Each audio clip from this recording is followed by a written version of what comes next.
A lot of people, even educated people, think they know how much clothing costs to make, and they just don't understand how difficult it is to source an ethically made, environmentally responsible product.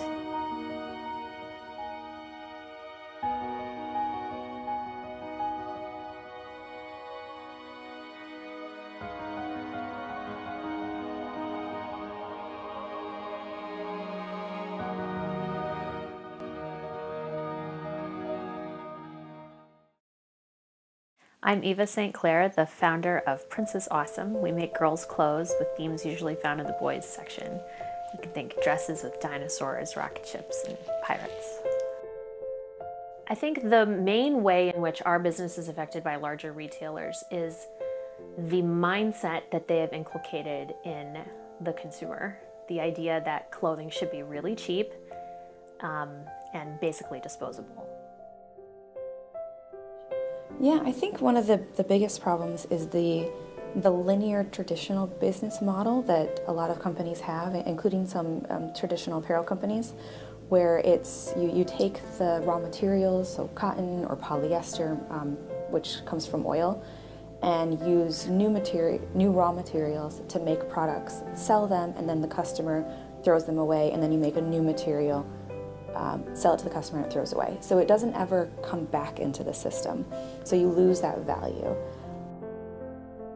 In general, up until about the 90s or so, it was more of a fall, winter, and then a spring, summer collection. So you had turnover, but it was much less often than it is now. So with increased production methods, faster marketing, faster design, we're seeing an increase in the number of cycles of clothing. They're called micro seasons. So you'll see a lot of new shop windows just churning over their different fashion, and it's no longer the winter collection or the summer collection, it's this week's collection. It's very hard to look at them and judge them so critically because I understand the kinds of issues that they're trading off. They want to make a large profit on what they're doing, and they also want to deliver to a public who increasingly wants to wear clothing once, throw it out, and wear something new the next day. Having started the company and now understanding why certain kinds of clothes are so inexpensive has made me think that I'm not going to buy those kinds of clothes anymore. And I have 4 children, so clothing is expensive and they wear them out very quickly. But I'm balancing that against knowing that a very small child in India sewed the sequins on my daughter's jacket.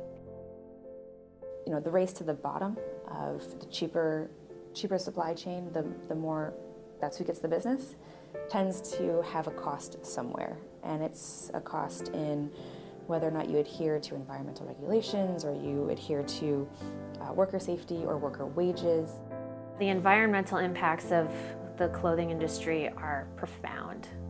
You're polluting rivers and streams, and a lot of countries in other parts of the world, they don't have the environmental regulations that keep people from truly ruining their environment and making it harmful to those around them. Cotton, for instance, is, these numbers are changing all the time, but it's about 40% of the fibers used for clothing.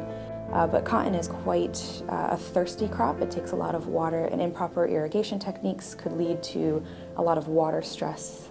You're pulling from the same resources. So a cotton field is pulling from water that might have been able to supply it in the past, but with growing population, with growing consumption demand, who else is going to be pulling from that water?